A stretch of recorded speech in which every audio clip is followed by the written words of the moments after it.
अनसुईया जी के भाग्य में बेटी का सुख नहीं था। आंतरिक ऋषि ने कह दिया कि तुम्हारे यहाँ बेटी का सुख नहीं, ये देवता भी आए हैं, तुम्हारे पुत्र बनकर बेटे बनकर आए हैं, बेटी का सुख तुम्हारे यहाँ। पर मानी नहीं, मानी नहीं। समय आया,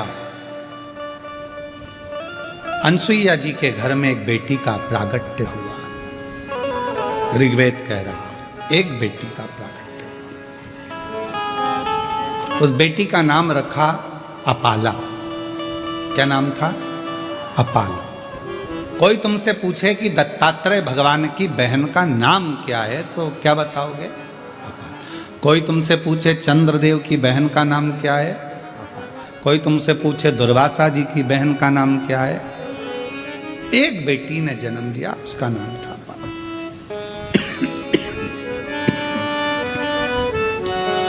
अपाला बहुत विद्वान थी, बहुत विद्वान। लड़का चलना सीखता है हाथ पकड़कर, बेटी को चलना सीखना होता है तो खुद उठती है, चलती है, गिरती है, फिर चलती है, फिर चलती है। कितना अंतर है। आप लोगों के यहाँ किसी की यहाँ पर भैंस है क्या? अब आप लोग तो शहर में रहते हो, कहाँ भैंस देखोगे? पर जो कथा सुन रहे हैं उनको देख वो लोग ध्यान रखेंगे जिनके यहाँ खेती बाड़ी है, किसानी है, दूध के लिए लोग भैंस रख लेते हैं। एक भैंस का बेटा होता है और एक गाय का बेटा होता है। भैंस के बेटे को संभालना पड़ता है, उठाना पड़ता है, चलाना पड़ता है, नहीं तो भैंस का बेटा प्राण त्याग देता है, कुछ दिन में मर जाता है। भैंस का जो छोरा छोरी है उसको संभालना पड़ता है। पर गाय का जो बछड़ा होता है, गाय की जो बछड़ी होती है, जन्म लेने के थोड़ी देर बाद वो खुद खड़ी हो जाती है, खुद उठ जाती है। इतना बल होता है। और शंभु शरण पड़ी मांगू घड़ी रे घड़ी, दुख काटो दया करी दर्शन आपो। शंभु शरण पड़ी मांगो घड़ी रे, दुख काटो दया करी दर्शन आपो। अपाला बहुत विद्वान थी बाल्यावस्था से, पर एक कमी थी अपाला में कि वो जन्म से ही चर्म रोग से ग्रसित हो गई।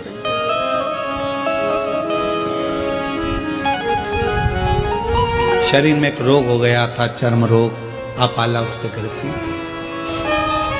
कहा है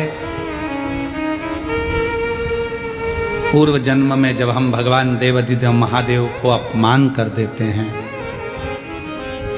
शिव का प्रसाद आया, उसको प्रणाम भी नहीं करा और फेंक दिया। कितना सुंदर कहा है हमारे शास्त्रों में। जितने कथा सुन रहे हो सावधानी से सुनिएगा। शास्त्रों में कितनी बड़ी बात कही। तिरुपति जा रहे हो दर्शन करने के लिए, वहां से प्रसाद लिया है, पति को भी एक लड्डू मिला, पत्नी को एक लड्डू मिला, बेटा गया उसको लड्डू मिला, बहुत सारा प्रसाद आप लेकर आए हो। नाथद्वारा गए हो, प्रसाद लाए हो, गोवर्धन जी गए हो, 56 भोग लाए हो, दर्शन करने गए हो, वहाँ से लड्डू का पैकेट लाए हो, शिरडी गए, त्र्यंबक गए, जहाँ जहाँ गए वहाँ से प्रसाद लेकर आए हो। तो निवेदन है, उस प्रसाद को जितना आप खा लो तो खा लो, ना खा सको तो तुरंत उसको बांटना प्रारंभ कर दो, उसको देना प्रारंभ करो। पर लोग क्या करते हैं, बहू खाएगी फ्रिज में रख देते हैं, बेटा खाएगा फ्रिज में रख देता हूं, रखा रखा 2 दिन 3 दिन 4 दिन 8 दिन 9-10 दिन तक रखा रहता है, पूरा कड़ला हो जाता है, बाद में तुम बर्तन वाली को, झाड़ू वाली को, पोछा वाली को दे देती हो।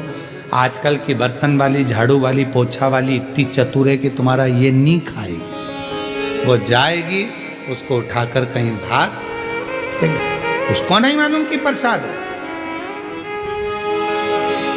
उसने उठाया, बाहर डाल, पड़ा, पाँव में आया, लात में आया। बाद में वो प्रसाद का दोष किसको लगा? जो लेकर आया। जिसने फेंका उसको नहीं, जो लाया था दोष उसको लगा।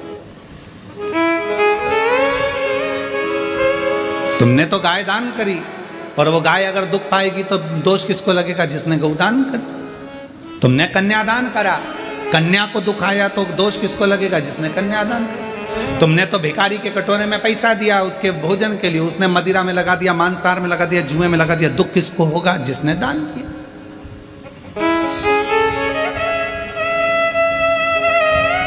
अपाला पूर्व जन्म में अनसुईया जी अंतरिषि से कह रही है, मेरी बेटी ने जन्म लिया पर इसके शरीर में ये चर्म रोग हो गया। चर्म, इसका शरीर ऐसा, इसका शरीर ऐसा हो गया।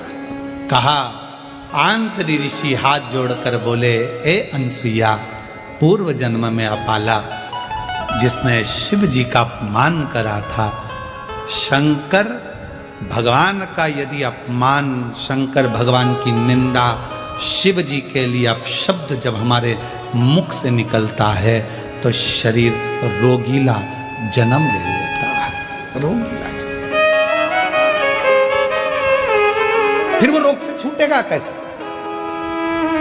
कितना सुंदर बात कही। डॉक्टर ने कह दिया कि गर्भ में बच्चा है पर धड़कन नहीं आ रही है। गर्भ में बच्चा है पर इसका शरीर में ऐसा लगता है कि इसके दिल में छेद है। शरीर में बच्चा है, इसका पांव काम नहीं कर रहा, ऐसा लग रहा है इसका अंग नहीं बना, पूरा शरीर नहीं बना। तो शिव पुराण क्या कहती कि शिव को जल चढ़ाना प्रारंभ करो, शंकर के मंदिर जाना चालू कर दो, डॉक्टर की दवाई लो, डॉक्टर का इलाज करवाओ, जैसा बोले डॉक्टर उसके अनुसार चलिए, पर साथ में शंकर जी की आराधना करना प्रारंभ कर दो। क्यों?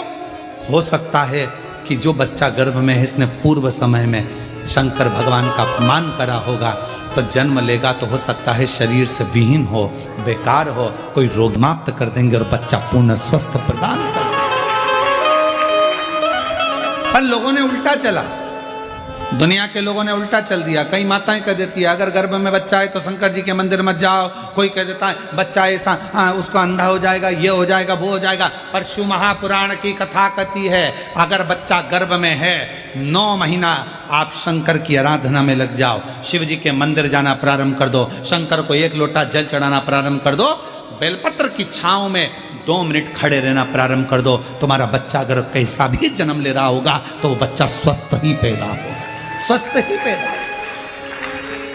अकाल मृत्यु वो मरे जो काम करे चंडाल का, काल उसका क्या बिगाड़े जो भक्त हो महाकाल का। जो शिव की आराधना करता है तो उसका दोष शिव समाप्त कर दे।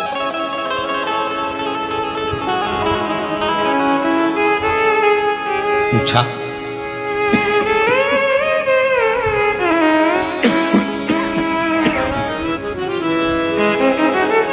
ये अपाला,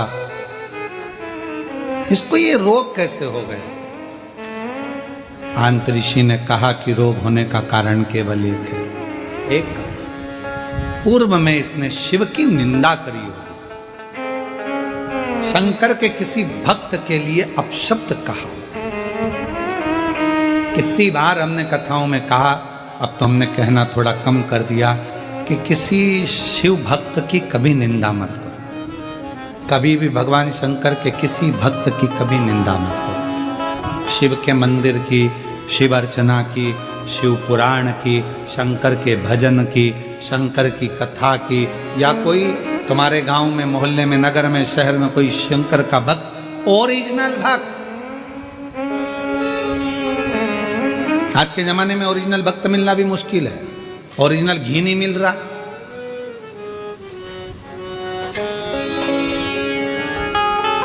ओरिजिनल चाय की पत्ती नहीं मिल रही, ओरिजिनल सब्जी नहीं मिल रही, तो ओरिजिनल गुरु मिले कहां से, ओरिजिनल भक्त मिले कहां से?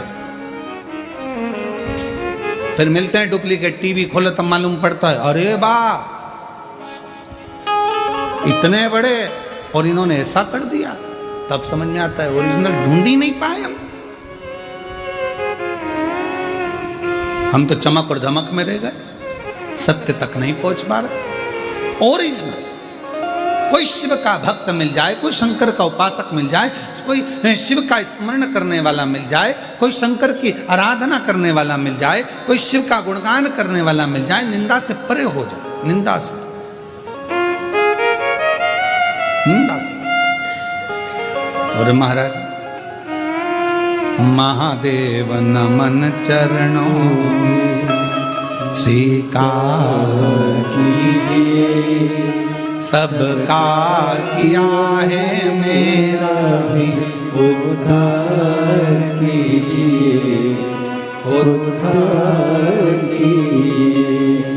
है त्रिपुंडधारी, है त्रिशूलधारी, है त्रिपुंडधारी, है त्रिशूलधारी।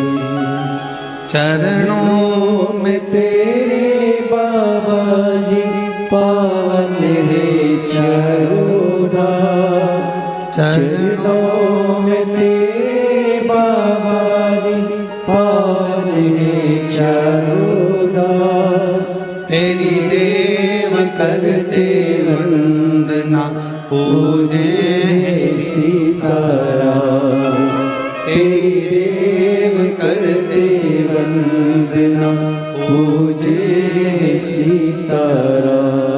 हो जाए पूरी कामना, हो जाए पूरी कामना, उपकार कीजिए, सबका किया है मेरा भी उद्धार कीजिए, उद्धार कीजिए।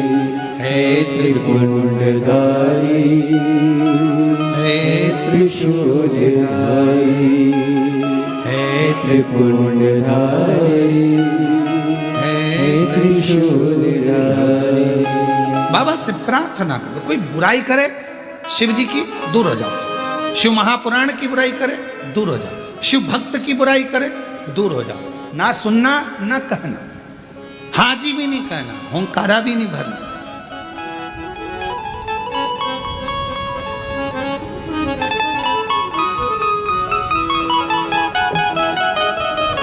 हाँ भी नहीं बोलना, ना हूं बोलना, ना हुंकारा भरना, ना कुछ करना। चलो जल्दी। अब बहुत बहुत ज्ञान, सारे वेद अपाला बाल्यावस्था में कंठस्थ कर, सारे वेद। और कहा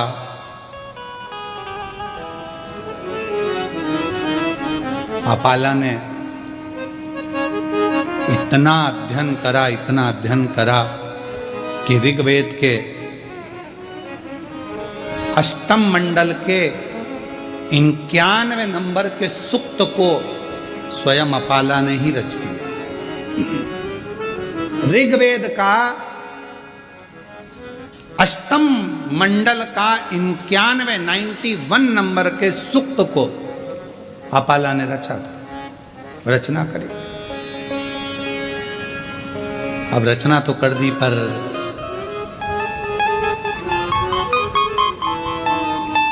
माता अनसुईया जी ने कहा कि बेटी का विवाह कैसे होगा, शरीर में चर्म, बेटी के शरीर में इतना बड़ा रोग, कौन विवाह करेगा, कौन? वरों के लिए ढूंढना चालू करा, यहां वहां जाते। इंद्रदेव प्रसन्न हुए। क्यों? ऋग्वेद की अष्टम मंडल की 91 नंबर के सूक्त को जैसे ही अपाला ने रचा, इंद्रदेव प्रसन्न, और उन्होंने अपाला को देवाधिदेव महादेव की आराधना में लगा दिया। अपाला शिव की आराधना। अच्छा वर पाना है, अच्छी कन्या चाहिए,